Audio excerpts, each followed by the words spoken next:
मुंशी प्रेमचंद की कहानी विजय Premchand story in Hindi. शहजादा महरूर और मलका मखमूर दोनों शादी करके काफ़ी खुश रहने लगे। मसरूर गाय चराता और खेत जोतता तो कोई मखमूर खाना पकाती और चरखा चलाती। इस तरह दोनों मिलजुल कर अपना जीवन चलाते थे। दोनों अपनी इस शादीशुदा जिंदगी से काफ़ी खुश थे। उनके जीवन में कोई फिक्र या परेशानी नहीं थी। लेकिन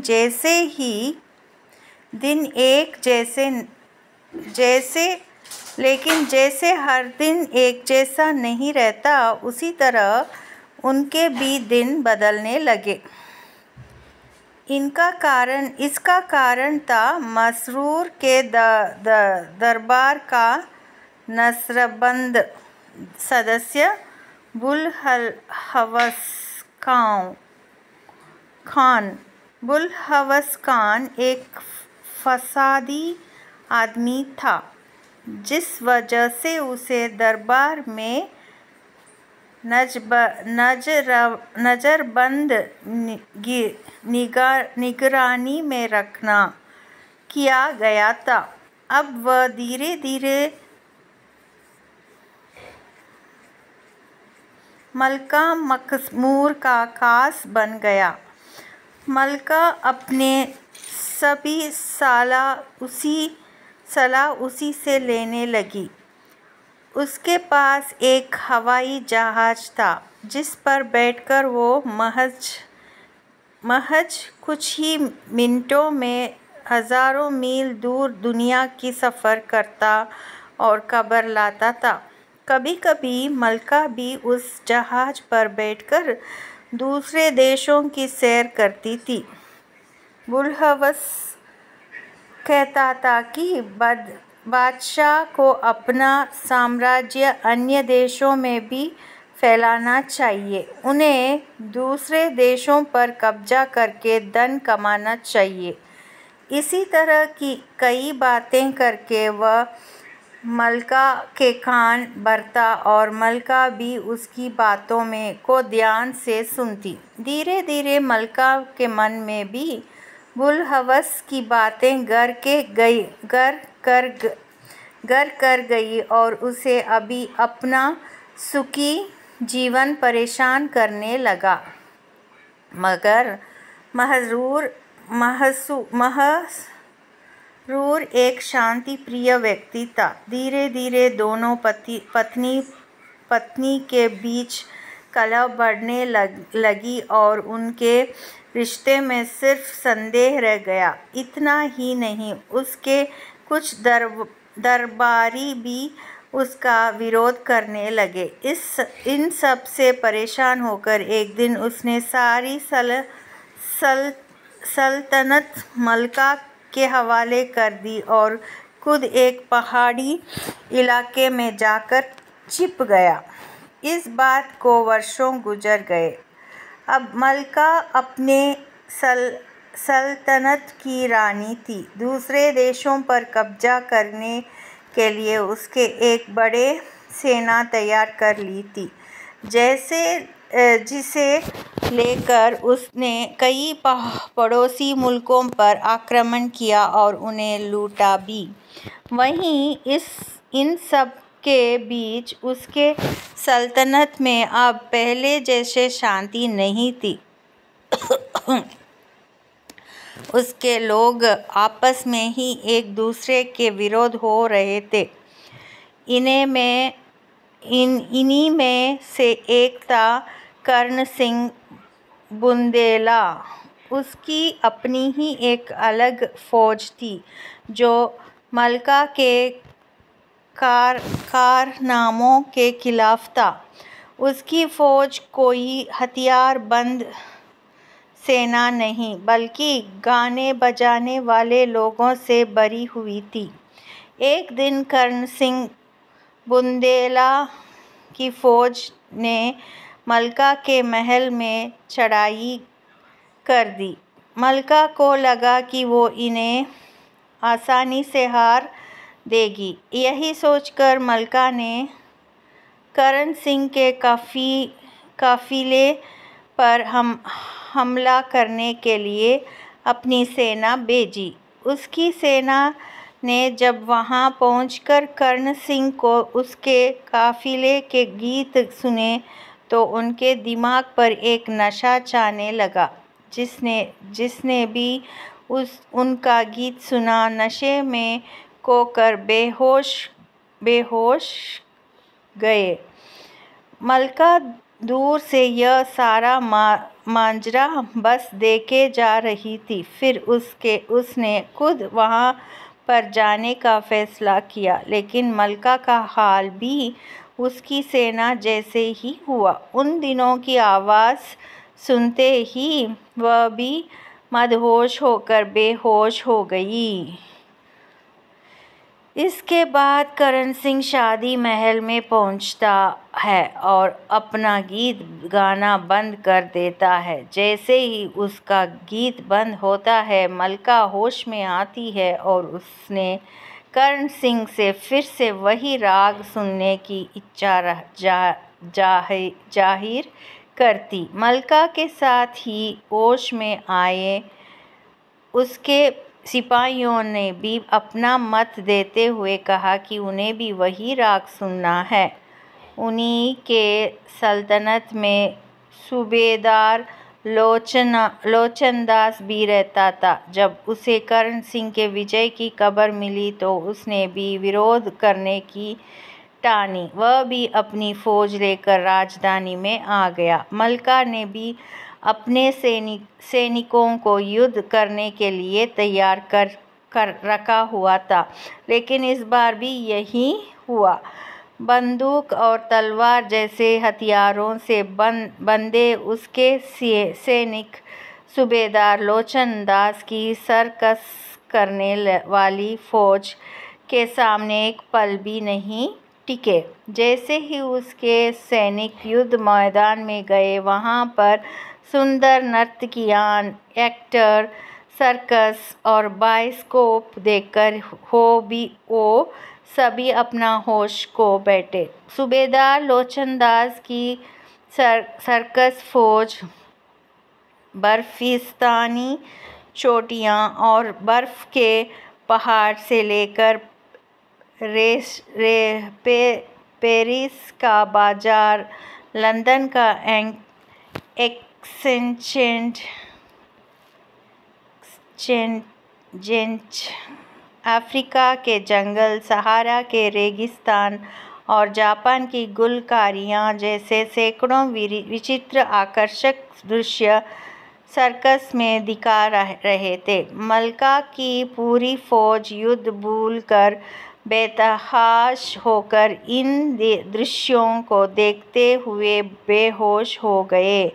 यहाँ तक कि मलका भी बेहोश हो गई।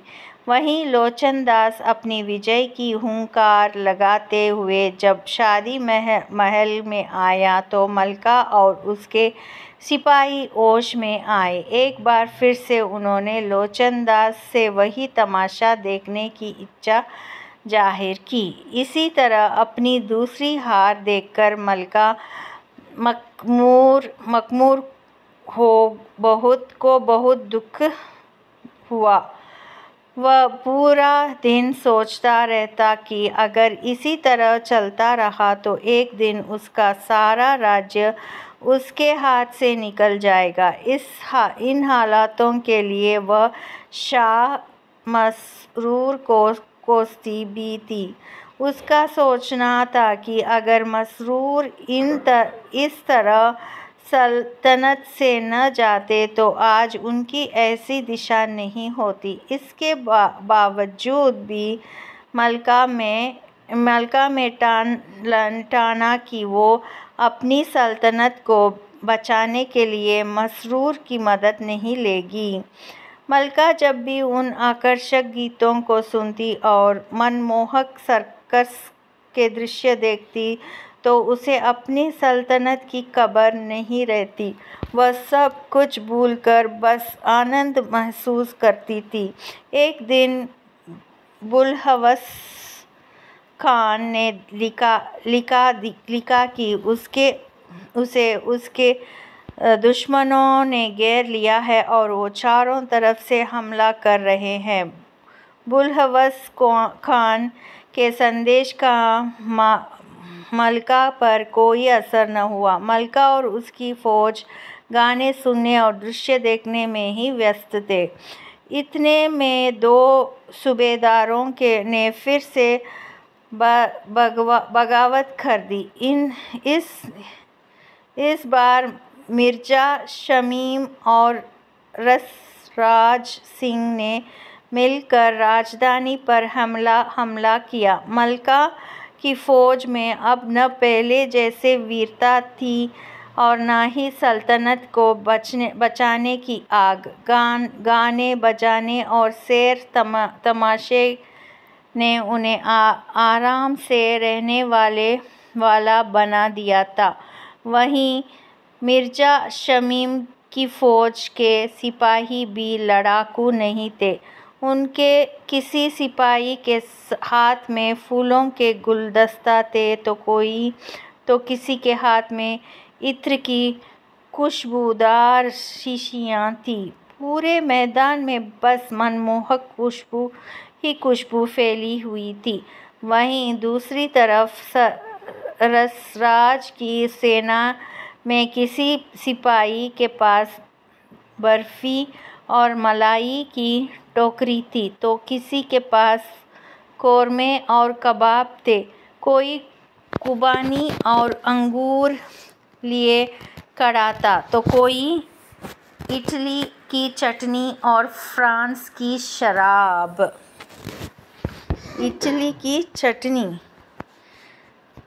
मलका की फौज जैसे ही मैदान में आती है वह मिर्जा शमीम की सुगंधित खुशबू सूंघते ही मदहोश हो जाती है। उसकी सेना ने अपने तलवार फेंक दिए और रसराज के स्वादिष्ट पकवानों का लुत्फ लेने लगे। इस बार उसकी फौज का हाल भिखारियों जैसे हो गया था जो तरह तरह के खाने के लिए अपना हाथ फैलाए मांगे रही थी। सब कुछ खाने के बाद उसकी पूरी फौज वहीं पर बेहोश होकर ढेर हो गए।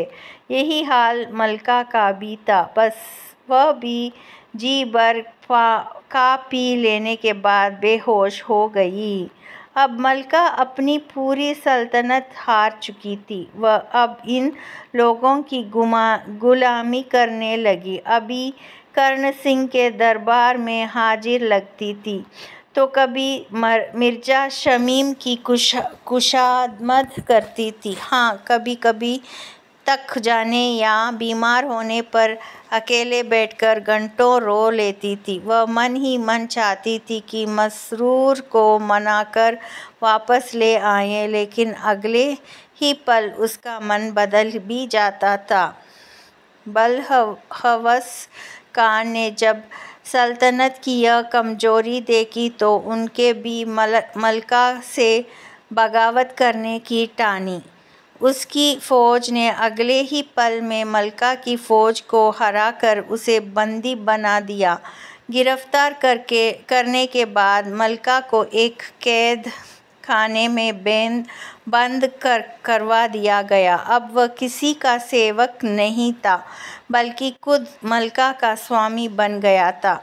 जिस कैद खाने में मलका को कैद बनाया गया था वह काफ़ी विचित्र था। वह कैद खाना इतना लंबा चौड़ा था कि वहाँ से कोई बाहर नहीं भाग सकता था। वहाँ पर कोई पहरेदार नहीं था, न ही कैदी के हाथों पैरों में बेड़ियाँ थीं। फिर भी मलका अपने पूरे शरीर को तारों से बंधा हुआ महसूस करती थी। वह उस कैद खाना में अपनी इच्छा से ही इच्छा से हिल भी नहीं सकती थी। कैद खाने में दिन के समय वह ज़मीन पर मिट्टी के घरौंदे में बनाती थी और उन्हें महल की तरह समझती थी। पत्थरों के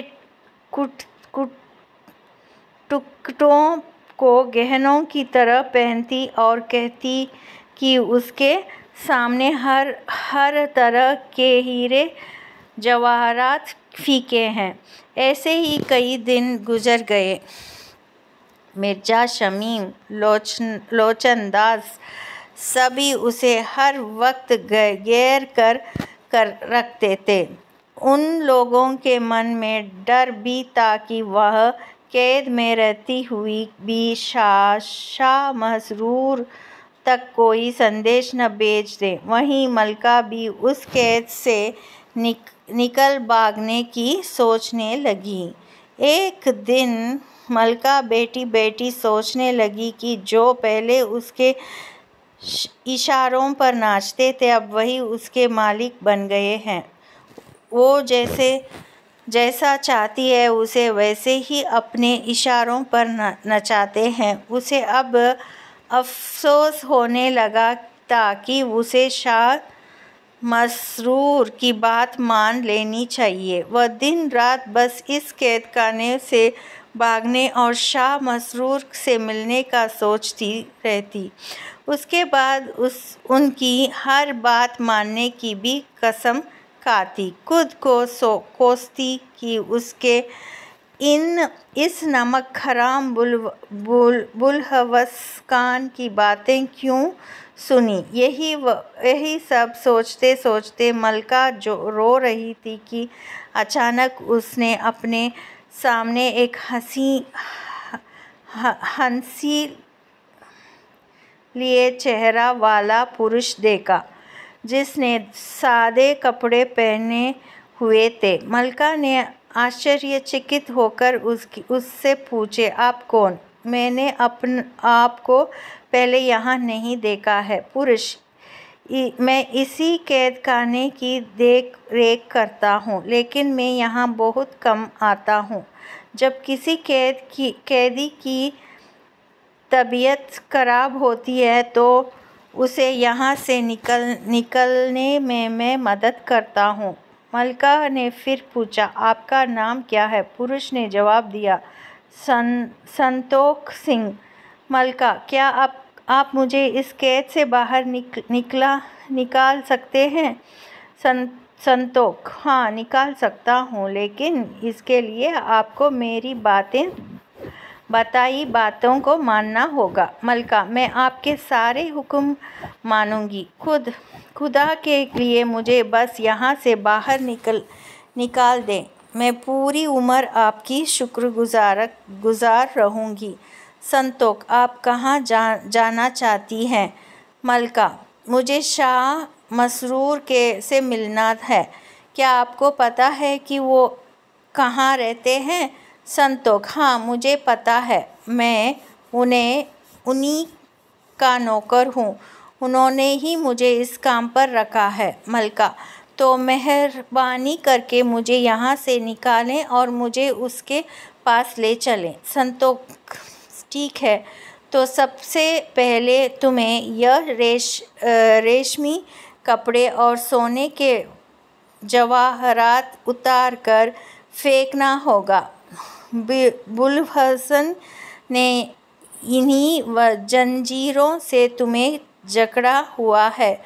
जो भी सबसे मोटा कपड़ा हो बस वही पहन लो। तुम्हारे पास जितनी भी इत्र की शीशियाँ हैं सब तोड़ दो। मलका ने ठीक वैसे ही किया जैसे संतोख ने करने के लिए कहा। इतने में वहाँ पर बुलहवस खान आया। रोते हुए कहने लगा, मेरी मालकिन मलका, मैं आपका गुलाम हूँ। क्या आप मुझसे नाराज़ हैं? मलका ने उसकी तरफ देखा और गुस्से में मिट्टी के बनाए गरोंदों को पैरों से गिरा दिया। उसके बाद बुलहवस के शरीर का एक एक अंग कटकर जमीन पर गिरने लगा। अगले ही पल वह जमीन पर गिरा और मर गया। यह देखकर संतोष ने कहा, मलका, क्या तुमने देखा तुम्हारा दुश्मन कितनी आसानी से काख में मिल गया। मलका, काश मैं यह बहुत पहले करती तो आज ऐसे कैद में नहीं होती। लेकिन मेरे अभी कोई भी दुश्मन है। संतोष, चलो कर्ण सिंह के पास चलते हैं। जैसे ही वह अपना गीत गाना शुरू करे तुम बस अपने कानों पर हाथ रख लेना। मलका कर्ण सिंह के दरबार में गई। उसे देखते ही दरबार में चारों तरफ से गाने के धुन बजने लगे। मलका ने तुरंत अपने दोनों कानों को बंद कर लिया। इतना करते ही कर्ण सिंह के दरबार में आग लग गई।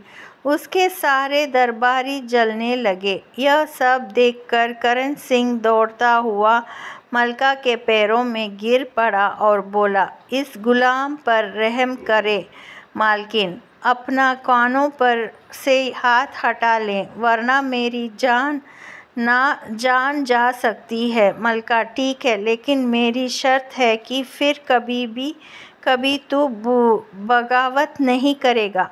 तब कर्ण सिंह ने संतोष सिंह की तरफ गुस्से में देखा और उसे कोसते हुए दरबार से भाग गया। इसके बाद संतोष सिंह ने मलका को लोचनदास के पास जाने के लिए कहा। उसे समझाते हुए कहा कि जैसे ही वे अपने करिश्मे दिखाना शुरू करेगा तो तुम अपनी आंखें बंद कर लेना। फिर मलका लोचनदास के पास गई। मलका को दरबार में देखते ही लोचन ने अपने सर्कस के कारनामे दिखाने शुरू कर दिए। इतने में मलका ने अपनी आंखें बंद कर ली। ऐसा देखकर लोचनदास मलका को सर्कस देखने के लिए उकसाने लगा, लेकिन मलका ने अपनी आंखें न खोली। फिर वह कांपता हुआ मलका के सामने आया और हाथ जोड़कर बोलने लगा, मालकिन, कृपया अपनी आंखें खोलें और मुझ पर रहम करें। अगर मुझसे कोई गलती हुई है तो उसे माफ़ करने का एहसास करें। उसकी बातों को सुनकर मलका ने कहा, ठीक है, मैंने तेरा जान बख्श दी है, लेकिन अब फिर कभी यहाँ पर सिर उठाकर न चलना। लोचनदास ने मलका की बातें सुनते ही उसका शुक्रिया किया और वहाँ से अपनी जान लेकर भाग खड़ा हुआ। संतोष सिंह फिर दरबार में आता है और मलका से मिर्जा शमीम और रसराज के पास जाने के लिए कहता। मलका को समझाते हुए कहता है कि उनके पास जाते ही अपने एक हाथ से नाक बंद कर लेना और दूसरे हाथ से पकवानों को नीचे ज़मीन पर गिरा देना। इसके बाद मलका रसराज और शमीम के दरबार में जाती है और ठीक वैसे ही करती है जैसे संतोष ने बताया था। अगले ही पल मिर्जा शमीम और रसराज दोनों के सिर से खून गिरने लगा। उसके शरीर का अंग टूटकर गिरने लगा। इसी हालत में वे मलका के पास आते हैं और गिड़गिड़ाते हुए कहते हैं, हुजूर, हम गुलामों पर रहम करें। अगर हमसे कोई गुस्ताखी हुई है तो उसे माफ़ करें। दोबारा से ऐसी गलती नहीं होगी। मनका ने उनकी बातें सुनकर कहा, रसराज को मैं जान से मारना चाहती हूँ, क्योंकि उसके कारण ही मुझे जलील होना पड़ा। तभी संतोख सिंह ने वहाँ आकर मनका को ऐसा करने से रोक दिया। उसने मनका को कहा, इसे जान से मारना समझदारी नहीं है। इस तरह के सेवक को मिलना कठिन होता है। यह सभी सूबेदारों में अपना काम करने में सबसे बेहतर है, इसलिए इसे जान से मत मारिए, बस अपने काबू में रखिए। मलका ने ठीक वैसे ही किया। उसने दोनों की जान बख्श दी और उन्हें चेतावनी देते हुए रिहा कर दिया। वे दोनों अपनी अपनी जान लिए वहाँ से भाग गए। मलका की जीत और आज़ादी की खुशी की खबर सल्तनत में फैल गई। फौज और उसके लोगों ने उनका खुले दिल से स्वागत किया। वहीं दूसरी तरफ चारों बागी सूबेदार शहर में गात लगाकर चुप गए। फिर संतोख सिंह ने जब वहाँ के लोगों और फौज को मस्जिद में शुक्रिया की नमाज अदा करने के लिए ले गए, तो बागियों को वहाँ पर भी हार मिली। उनका एक भी इरादा सफल नहीं हुआ और वह वहाँ से चलते बने। मलका ने संतोख सिंह का शुक्रिया करते हुए कहा, मेरे पास इतनी ताकत या कोई शब्द नहीं जिससे मैं अपने आपके एहसानों का शुक्रिया अदा कर सकूं। अब आप मुझे शाह मसरूर के पास ले जाइए। चलिए, मैं उनकी सेवा करूंगी और उन्हीं के साथ अपनी पूरी ज़िंदगी गुजारूंगी। संतोख सिंह, ठीक है, लेकिन वहाँ तक पहुँचने का रास्ता बहुत कठिन है। तुम घबराना मत। वहाँ चलने के लिए मलका ने बुलहवस का दिया हुआ हवाई जहाज़ मंगाया, लेकिन संतोख सिंह ने उससे जाने के लिए मना कर दिया। उसने कहा कि उसे पैदल ही अपना यह सफ़र तय करना है। मलका ने इस बार भी ऐसे ही किया। वह दिन भर बिना कुछ खाए पिए चलती रही। थकान के कारण उसकी आंखों के सामने अंधेरा छाने लगा। उसके पैरों में छाले पड़ गए। उसने संतोख से पूछा कि अभी और कितनी दूर है। संतोख, अभी बहुत दूर है। तुम्हें पूरे रास्ते चुप रहना होगा, क्योंकि बातें करने से मंजिल और भी मुश्किल हो जाती है। रात होते होते वे एक नदी के किनारे पहुँचे। वहाँ कोई नाव नहीं था। मलका ने संतोख से पूछा कि नाव कहाँ है। संतोख ने उसे बताया कि उसे नदी भी चलकर पार करना होगा। मलका को नदी में जाने से डर लग रहा था, लेकिन फिर भी उसने हिम्मत जुटाई और नदी पार करने के लिए उसमें उतर पड़ी। अगले ही पल उसे मालूम हुआ कि वह नदी सिर्फ उसकी आंखों का धोखा थी। असलियत में वह बस एक रेतीली ज़मीन थी। जैसे जैसे रात बीत रही थी, मलका को लग रहा था कि वह सफ़र तय करते करते वह मर ही जाएगी। फिर वो इसे पूरा ज़रूर करेगी। सुबह तक वो एक पहाड़ी के सामने पहुंच चुके थे।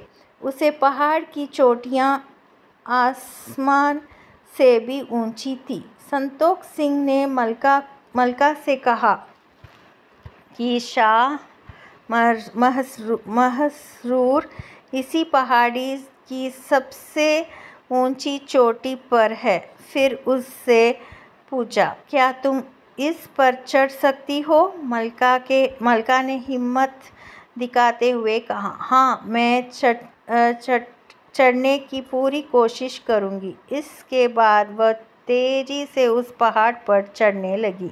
पहाड़ के बीचों बीच आकर वह थक गई और वहीं पर बैठ गई। तभी फिर से संतोष सिंह उससे कहता है कि एक बार फिर से ऐसी ही हिम्मत करो। उसकी बातें सुनकर मलका फिर से हिम्मत बांधती है और फुर्ती दिखाते हुए पहाड़ पर चढ़ने लगती है। जब वह पहाड़ की सबसे ऊंची चोटी पर पहुंच जाती है तो वहां की शुद्ध हवा में सांस लेते हुए उसे एक नई जिंदगी पाने जैसे एहसास होता है। जब उसने संतोष सिंह की तरफ देखा तो वह आश्चर्य में डूब गई। उसके सामने खड़ा संतोष सिंह के चेहरा शाह मसरूर का बन गया था। उसे देखते ही मलका शाह के पैरों पर गिर गई और रोने लगी। फिर शाह मसरूर ने उसे उठाकर गले लगा लिया। कहानी से शिक्षा: किसी चीज़ के मोह में पड़ना या लालच करना खुशहाल जीवन को कैद कर सकता है। वहीं अगर मजबूत इरादों से इनका सामना किया जाए तो इनसे छुटकारा पाया जा सकता है।